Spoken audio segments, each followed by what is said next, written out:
Weddings are such an interesting experiment whenever it comes to money. You're spending a lot of money in a short period of time, making dozens of decisions, all with emotional weight and social pressure attached to them. And after getting married in February, surprise, surprise, I realized this experience taught me a lot about how we make financial decisions, especially the ones that are easy to second guess later. So today, I asked my wife, to join me in breaking it all down. We're going to share how much we spent and where it went, what actually mattered to us, and the biggest lessons we took away, so you can feel more confident making big spending decisions in your own life. Let's get into it. Gabrielle. Hello, honey. We had a surprise wedding. We invited both of our families to New Orleans. They thought they were coming for a proposal and surprising you, but we Uno reverse card and told them that they were actually here for a wedding, which was such a fun experience. How are you still feeling about it? I loved it. I wish we could replay it and do it all over again. I know. I was just telling someone the other day that I really wanted to bottle up that very last feeling when it was just you and I walking around the Airbnb for like the last time before we checked out. Like, I really didn't want that day to go away. So let's get into it. We're going to be talking about our wedding expenses. But before we get into the numbers, be honest with me. Were you nervous planning a wedding with me, knowing that I tend to be pretty frugal and you tend to not be as frugal as I am? Definitely. I think I was worried that you were going to want to cut corners on every little thing, and it was going to impede my ability to have a beautiful wedding. But then we came together kind of early on and agreed on a budget, which we both felt gave us a lot of room to play with the budget and see what we wanted to do with it. Honestly, looking back at the budget, I felt like it wasn't as restrictive as I thought it was going to be. I think both of us thought probably halfway through there was no way we are sticking to this budget, but it made us be a little bit more creative and honestly get real serious about some of the things that actually matter to us. What were one or two of the spending decisions that we made that you're like, absolutely, it doesn't matter how much it cost, this is something that's super important to me? I think our biggest expense was our thing that we both agreed that we wanted everyone together. So that was our lodging.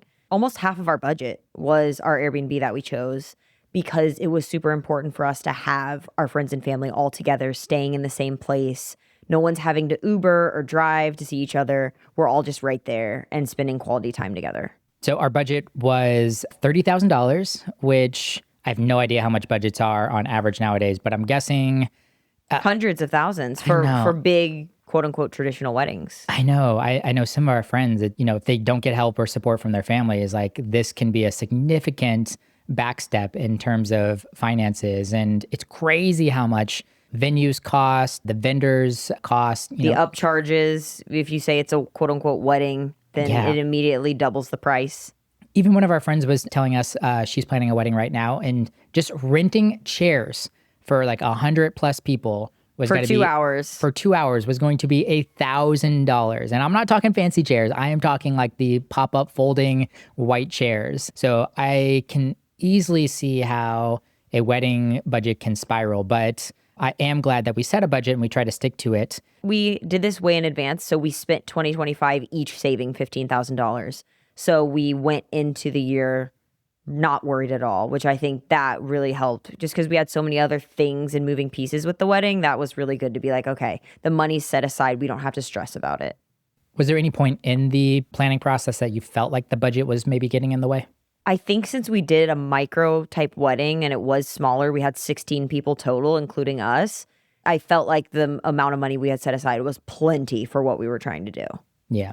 I think there was probably only one or two tougher decisions that we had to make that was like, we had to come together and be like, is that amount of money really worth it or not? But let's stop teasing it. Let's actually break down the numbers. So we set aside $30,000. We both each put $15,000 into a savings account for the wedding. And drumroll, please, we ended up spending $24,000 in our wedding. So surprisingly, I was almost certain that I was shocked we stayed under budget. I thought we were going to go over. I think you and I both committed like a month or two out, like, let's throw like another $3,000 or $4,000 each into that budget to get the things. And then we started adding up all the expenses. And after paying out some vendors, I'm like, actually, I think we're going to be under budget. Well, and for a lot of things, like we had to pay that in advance, like to book the Airbnb, to book the hotel or the dinners.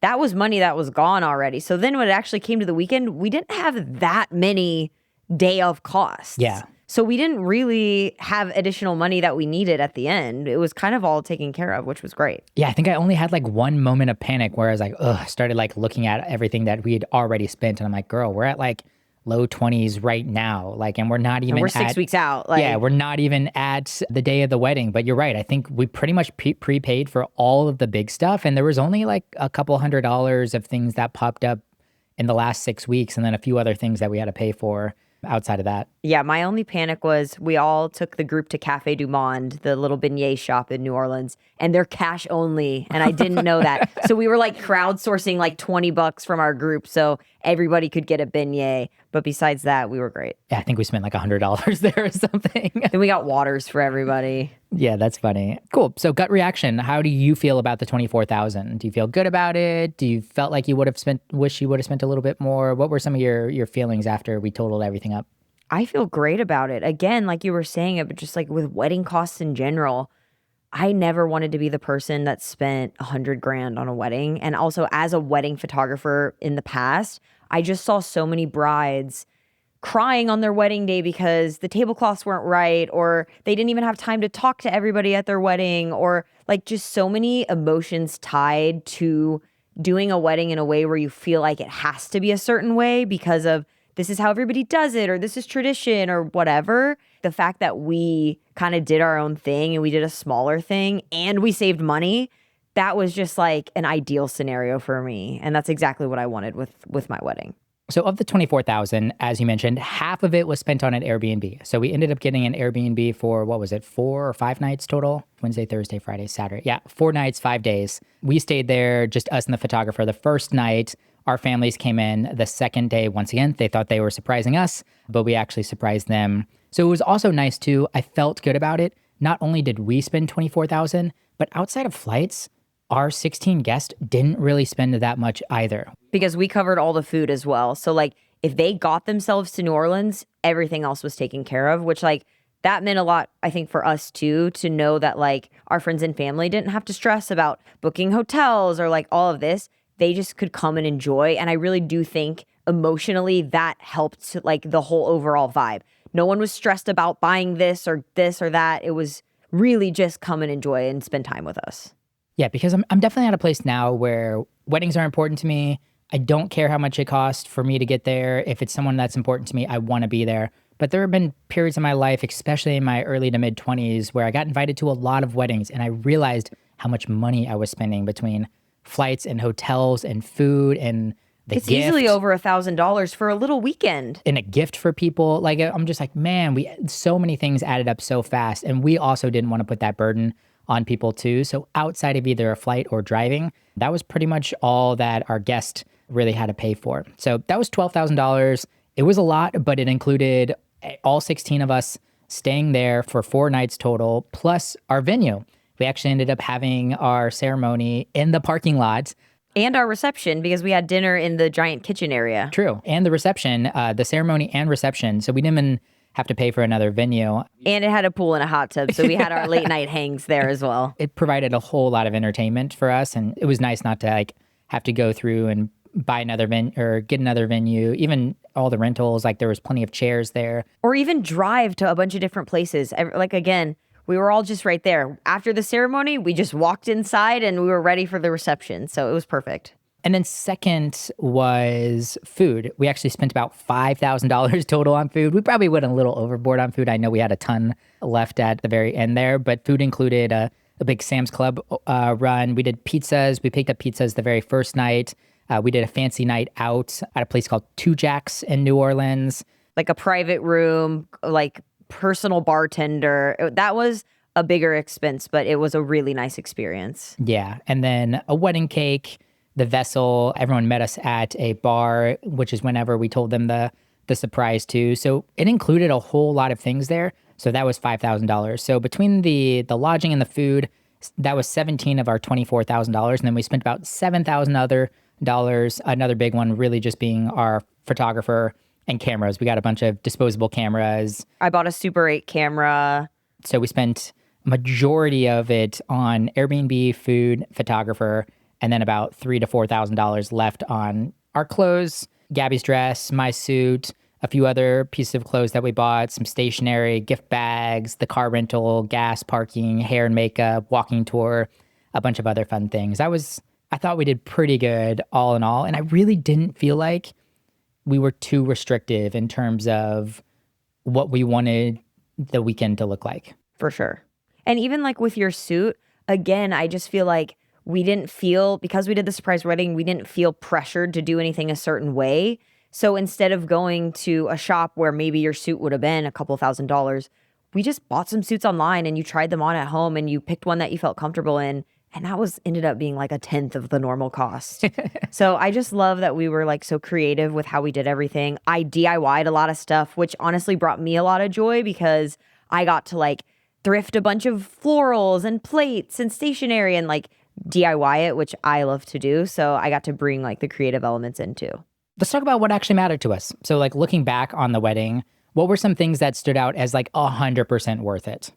Well, for me as a photographer, I knew from the beginning, I have to basically plan this weekend around the photography because it's so important to me. And so that cost I would pay 1,000 times over. Having one of my friends who's a professional photographer come shoot everything for us, doing all the photos with no pressure and just in a really relaxed environment. That was exactly what I wanted. The photos turned out incredible, and that meant so much to me. Definitely the memories and, the cameras were really fun. Even the disposable cameras were really fun. I'm sure that cost us a little bit to get everything developed, but it was so fun. We gave a disposable camera to everybody that was there, and they, throughout the weekend, got to take pictures. Then we got them all developed and then digitized them and put them into this magazine that we shared with everyone, which was so fun. But actually looking back, Two Jacks, the private dinner, was not something I was expecting that I thought was going to be 100% worth it. You probably could have convinced me to do another dinner in, or just went and picked something out, or even got like a private chef that came in and did something. But it was honestly so fun. That was our Saturday. So that was about the third day of the wedding, to get everybody out, get them in fancy clothes, go to a really fancy restaurant and feel served. Like they took care of us there. They served us well. We had a private room. They even just from when we walked in, they had a person like escort us to our room and, okay, this is where you're going to be tonight. Here's your bar that you can like get anything that you want. And it just made us feel relaxed and like, wow, we are actually enjoying our wedding weekend. It was fun. And then on that same note, the mini moon, we did a little vacation honeymoon on our drive back from New Orleans to Austin. We stopped at this really cute place about halfway, and that was really important to me. And that was probably a place where we compromised. I was considering getting one more night at the Airbnb. I really wanted to have at least one moment, just the two of us together. And I thought it would have been really cool to spend another night at the Airbnb. But of course, there's $12,000 for the Airbnb. So another night would have added like $2,000 more. And instead, you're like, let's do something, but let me look for another place. And that place ended up being so great. I probably liked it more than the place that we stayed at. It gave us a moment to really enjoy the weekend and savor it for one extra night. For sure. And it was halfway between NOLA and Austin. So we didn't have to drive 8 hours the day after our, wedding weekend. And like you said, we relaxed. It was a remote cabin. There was a hot tub. We went in the hot tub like 8 times. And we just really got to reminisce over the whole weekend. And it ended up being, I think that was like $300 or something. That was crazy. That was such a good deal for like how cute that place was. And they did such a good job. They put like a heart-shaped flower petals out for us. And the owner said hello to us right when we got there and brought us to our place. It was so cute. And they did such a great job. And it was exactly what I wanted. But let's talk on the flip side. What are some of the things looking back that just didn't matter that much to you in hindsight? I mean, one of the things that just comes to mind immediately is I was like, do you want boutonnieres? Are we going to have like a flower girl? Just a lot of those things that, again, are traditional wedding things. And you were like, I don't care about any of that stuff. I want the people here with me. It doesn't matter if we have $5,000 fresh flowers or 100 people there. For me, and I think for you too, we kind of agreed, our most important people, our closest family and friends, and really just spending quality time together was way more important than spending more money on a larger guest list or just things that you're supposed to buy for a wedding. Yeah, I think we immediately had to confront the tug between like traditional weddings and what we thought would feel like us. I felt the decision fatigue a little bit too with like the boutonnieres and like, do we need to do this and that? And I'm like, man, I have no idea, but I'm glad that we like really simplified that. And on one hand, I would have loved to have everybody there, all my friends and family from since I was a child to high school to college to our friends that we have here in Austin, the people that have over the last decade have really seen us. But we had to make that decision pretty intentionally right from the get go. Do we want to really have a long weekend all together with a lot of intentional time with a very select group of people? Or do we want to expand the wedding, maybe do just one day to be able to stay within budget? And I felt that tension right away, but I'm glad we both landed on kind of the small group because it felt really good. Yeah. And we're compromising with that where for our 1 year anniversary, we are going to have a larger reception party where we're inviting anybody that's important to us. So I feel like we're going to kind of get the best of both worlds where we had that intimate, really nice weekend. And then we're going to have like a bigger party where we can celebrate in about a year. Yeah, that would be fun to do a little breakdown on that too, because we're going to have it at your family farm. I'm sure we'll DIY a bunch of stuff there too. What about some things that we considered spending money on, but then we just didn't actually spend the money on? The first thing I'm thinking of is I really thought we were going to do a private chef at the Airbnb. Yeah. And then I was just looking into it. And for me, the cost just didn't seem worth. They had to come into the Airbnb like 5 hours before to prep all this food. So that would be going on while we're having the ceremony. The menus looked good, but again, nothing spoke to me as like, oh my gosh, my vision for my wedding is to have this 3-course personally plated dinner type of situation. And so we ended up just getting a really good restaurant. We had them deliver a bunch of food and everyone loved it. That was like one of the meals that people said was like their favorite meal on the weekend. I ate those leftovers for like 5 days straight. Me too, the crab cakes. They were so good. And honestly, both of our dads and our one of our best friends, Will, stepped up. They did a lot of the cooking and the hosting. And honestly, I think they enjoyed that, or at least I hope they enjoyed that. And that wasn't a burden on them. But yeah, it almost made it feel a little more intimate that we weren't sharing the space with a private chef and maybe taking away from that intimacy a little bit. And that our dads really got to shine in a lot of the cooking and handle some of that. And also, we just kind of thought about it and like our families aren't like a super bougie foodie type of people. They like we both grew up in Missouri eating like very home cooked type of meals. And so like to have dishes where they were like oysters and these other things, like to me, that wasn't like valuable to the group. So I'm glad we stuck with Italian and everyone loved it. I know one other big one for you that we considered for quite a while was a videographer. That was probably one of those few areas that we ended up compromising on. That it probably would have been an extra $3,000 or $4,000 to hire a videographer. But then we got the Super 8 camera and had our friend Will once again do a lot of the shooting, and you did some shooting on that. I was just thinking about like, okay, when I'm looking back at all the photos and all the content from the wedding, like what do I want? And I just felt like it would be a little bit more fun and authentic if we just got the Super 8 camera and kind of had everyone pass it around. And also people took a bunch of phone videos, which that was great for me. I just wanted something to remember the moment, but I didn't feel like I needed the video as much as I needed the photos. I also considered a day of coordinator for the actual wedding day. I think I had mentioned it to you like once or twice. I think that would have been like another $1,000. And in the end, we were like, we're 16 people. Like It was so chill. we can easily send 2 people to set the table for the dinner while I'm getting my hair and makeup done. And everyone pitched in. We all just knocked all the tasks out together, and it was great. Since it was such a small and intimate group, I feel like everyone wanted to pitch in and do something that day too. So I think it worked out really well. And there was a lot of downtime on the actual like ceremony day. I think I felt like, oh, what if we should get a coordinator and then it will feel like there's like people don't have to do so much work. But there was so much downtime that like taking 15 minutes to move the chairs outside was like people were kind of just hanging out with nothing to do anyway. So everyone was like, cool, let's take the rugs, let's put them out, let's get the ceremony set up. And we did it in like 5 minutes.